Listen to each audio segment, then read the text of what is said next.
नमस्कार मित्रों, मैं प्रोफेसर डॉक्टर दिनेश गुप्ता। अभी नमस्कार मित्रों, मैं प्रोफेसर डॉक्टर दिनेश गुप्ता फिर आपके सामने आ गया हूँ। मैं अभी लाइव हुआ हूँ भोपाल से। भोपाल जो राजा भोज की जो जिनके नाम से ये ये शहर का नाम पड़ा हुआ है, मध्य प्रदेश की राजधानी है। और यहीं पर मैं एक अमेजिंग पर्सनालिटी को मैं मिला हूँ, भूपेंद्र कुमार जी को। प्रोफेसर डॉक्टर भूपेंद्र कुमार जी जो है अटल बिहारी यूनिवर्सिटी, हिंदी यूनिवर्सिटी के अंदर जो एक प्रोफेसर। सर, आपका बहुत बहुत स्वागत है हमारे नमस्कार। चैनल के अंदर। और थोड़ी सी अपनी जर्नी के बारे में बताइए कि बहुत अभी हमने बैक स्टेज पर हमने बात किया बहुत सारी। मैं आपको सच बताता हूँ, इस वीडियो से, ये छोटा से वीडियो के अंदर आपको अंत तक देखना है और बहुत सारा ज्ञान इस वीडियो से आप लेकर जाने वाले हैं। क्योंकि कहते ना कि किसी व्यक्ति के किसी अनुभवी व्यक्ति के साथ अगर आप 10 मिनट भी बिताते हैं तो आप अपने जिंदगी के 6 महीने बचाते हैं। मैं फिर से कह रहा हूं, किसी अनुभवी व्यक्ति के साथ 10 मिनट बिताते हैं तो आप अपने जिंदगी के 6 महीने बचाते हैं। तो ऐसे एक अनुभवी व्यक्ति को मैं आपके सामने प्रस्तुत कर रहा हूं, डॉक्टर भूपेंद्र कुमार जी से। सर, अपनी जर्नी के बारे में बताइएगा सर। Thank you sir. मैं भूपेंद्र कुमार, मूलतः थोड़ा उत्तर। सा जोर से बोलेंगे, हमारे ऑडियंस को सुनाई देगी। मैं डॉक्टर भूपेंद्र, हाँ हाँ। मूलतः उत्तर प्रदेश के एक छोटे से, जो पहले एक कस्बा था, बाद में जिला बना, महुआ का रहने वाला हूँ। और वहीं से मेरी प्रारंभिक शिक्षा हुई और वहीं से विद्यालयीन शिक्षा 12वीं तक मैंने उत्तीर्ण की। उसके बाद मैं एमपी में जबलपुर में आया, वहाँ से मेरी महाविद्यालयीन शिक्षा हुई और फिर इसके बाद मेरी डॉक्टरेट शिक्षा देवी अहिल्या विश्वविद्यालय इंदौर से हुई। मैंने इस दौरान, अपनी शिक्षा के दौरान, मैंने एक चीज़ जो सबसे ज़्यादा जानी और मैंने समझा, और उसका आज भी मैं शिक्षक होने के साथ साथ विद्यार्थी भी हूँ, वो है संचार। संचार जीवन में उत्कृष्टता या अपने लक्ष्य को प्राप्त करने का एक साधन है। आज हम आपसे जिस तरह से बात कर रहे हैं वो भी एक संचार का उपकरण है। और जानकारी प्राप्त करना या अपने आप को अभिव्यक्त करना, संचार बहुत ही महत्वपूर्ण कड़ी है। उसी कड़ी के तहत मैंने अपने संचार को, कम्युनिकेशन को इस व्यापक रूप से बढ़ाया। और जिस तरह से आपको पता है कि मेरी 2 पुस्तकें अभी प्रकाशित हुई हैं। एक पुस्तक है पत्रकारिता का परिचय, journalism, introduction of journal and mass communication. और एक पुस्तक मैंने लिखी हुई है, वो जर्नलिज्म के जो विद्यार्थी हैं उनके लिए जो एडिटिंग है, रिपोर्टिंग है और किस तरह से लिखने की कौशल होना चाहिए, उस कौशल की जो बारीकियां हैं, उन चीज़ों को मैंने उसमें समाहित किया। व्यक्ति के पास शब्द तो रहते हैं, शब्द को एक माला की तरह अगर पिरो दिया जाए तो वो एक ईश्वर के लिए, एक धारणा के लिए, एक समर्पित, एक ध्येय मंत्र बन जाता है। इसी तरह से शब्द हैं। शब्द की अगर लेखनी अगर क्रमबद्ध और सुसंजित तरीके से तो उसका संदेश, उसका संचार उस अंतिम पंक्ति तक के व्यक्ति के पास पहुंचता है, चाहे वो शिक्षा से जुड़ा हो या न जुड़ा हो। क्योंकि संचार शिक्षा की एक कड़ी तो है, लेकिन ज्ञान से भरपूर एक सूचना का एक बहुत ही केंद्र है। इसी रूप में मैंने ये कार्य किया है।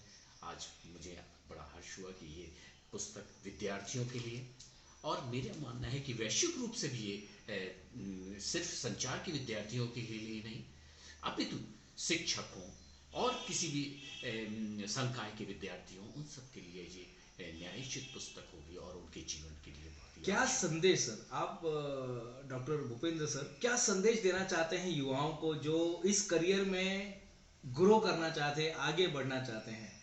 तो क्या संदेश आप इस चैनल के माध्यम से दे रहे हैं? देखिए, आज का जो समय है वो अर्थ समय है। कोई भी चीज़, कोई भी विधा या कोई कौशल व्यक्ति सीखता है तो उससे अर्थोपार्जन करना चाहता है, अपने जीवन को अच्छा सुदृढ़ बनाना चाहता है, एक अच्छी लाइफ चाहता है। आज के समय में पत्रकारिता, चाहे 2 भाषिया हो, चाहे 3 भाषिया हो, या किसी भी एक भाषिया में भी हो, तो हिंदी या अंग्रेजी या और कोई आपकी क्षेत्रीय भाषा में भी हो, तो रोजगार परक देती है। और उसके लिए अगर आप में कुछ कौशल और कला है, उसको प्रस्तुत करने का एक तरीका है, तो वो आपको और सुधरता की ओर ले जाता है। ये आपके जीविकोपार्जन के लिए उच्च कौशल की ओर ले जाता है, रोजगार के विभिन्न साधन उत्पन्न कराता है। हम अगर पत्रकारिता के रोजगार के साधन देखें तो इसमें देखिए, सरकारी कंपोनेंट के उपक्रम के द्वारा हम नौकरी प्राप्त कर सकते हैं। हम निजी क्षेत्र के इलेक्ट्रॉनिक्स और प्रिंट मीडिया के में रोजगार प्राप्त कर सकते हैं और साथ में अपना स्वरोजगार भी प्राप्त कर सकते हैं।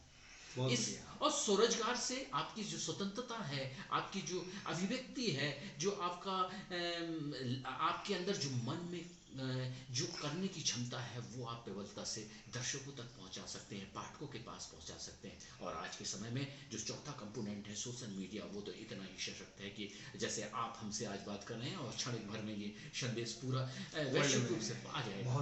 तो ये सब चीज़ें जो संचार के जो टेक्नोलॉजी के साथ आए हैं, तो हमको भी अपनी स्थिति और दशा और दिशा बदलनी पड़ती है, क्योंकि तकनीक के साथ अगर हम चलेंगे नहीं तो निश्चित रूप से हम आगे की ओर संदेश को अपने गंतव्य तक पहुंचा नहीं पाएंगे।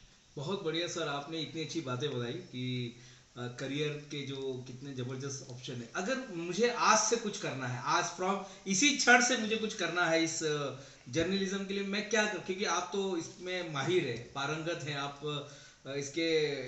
आपने इसमें पीएचडी किया हुआ है, तो कोई जो हमारे देशवासी हैं या कोई इंडिविजुअल जो है इसी क्षण से कुछ करना चाहता है जर्नलिज्म के लिए, तो अभी वो अभी क्या कर सकता है आज के लिए? जी, बहुत सुंदर प्रश्न है। देखिए, हम संवेदनाओं और भावनात्मक व्यक्ति होते हैं। हमारी संवेदनाएं जितनी सशक्त होंगी, हमारा प्रहार, हमारा लक्ष्य उतना ही सशक्त होगा।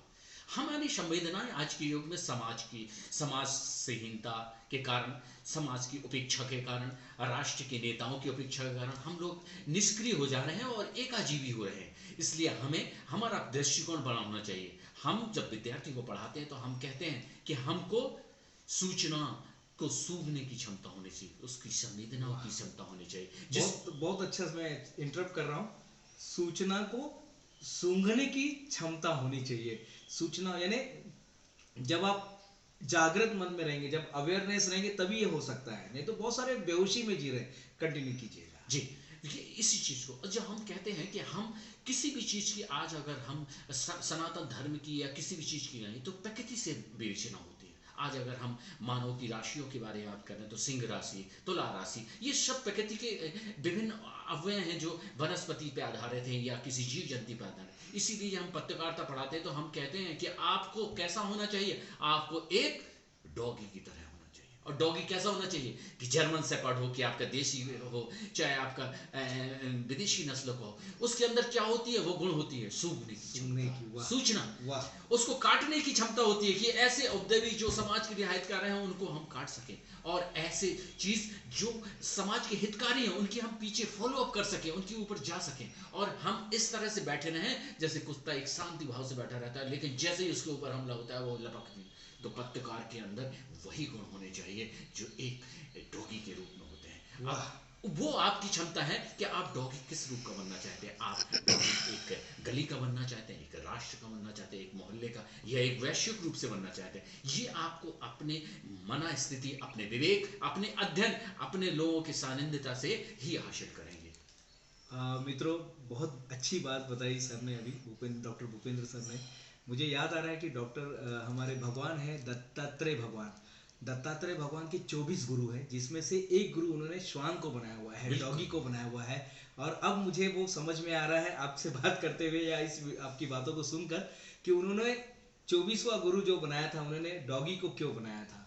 तो देखिए, पत्रकारिता का बहुत, अगर आज से आप कुछ करना चाहते हैं तो बस अवेयरनेस में आ जाइएगा, आप पत्रकारिता में सफल हो जाएंगे। और ये थे हमारे डॉक्टर भूपेंद्र कुमार जी, और जिन्होंने बहुत अच्छी बातें करियर से रिलेटेड, और मास मीडिया के प्रकांड पंडित हैं ये, और सारा जीवन उन्होंने इसी में व्यतीत किया हुआ है और अभी भी कर रहे हैं। वो अभी भी स्टूडेंट है, वो अभी भी सीख ही रहे हैं इस बात को। लेकिन जितने विद्यार्थी हमें देख रहे हैं, आप इस किताब को जरूर, अगर पढ़ने का मौका मिलेगा आपके कॉलेज के लाइब्रेरी में, तो आप जरूर पढ़िएगा। और ये किताब जो है सचमुच में आपको एक नई समझ, मास मीडिया को लेकर एक नई समझ का निर्माण करेंगी। मैं प्रोफेसर डॉक्टर दिनेश गुप्ता फिर मिलूंगा इसी तरह से एक नए वीडियो में। तब तक के लिए धन्यवाद।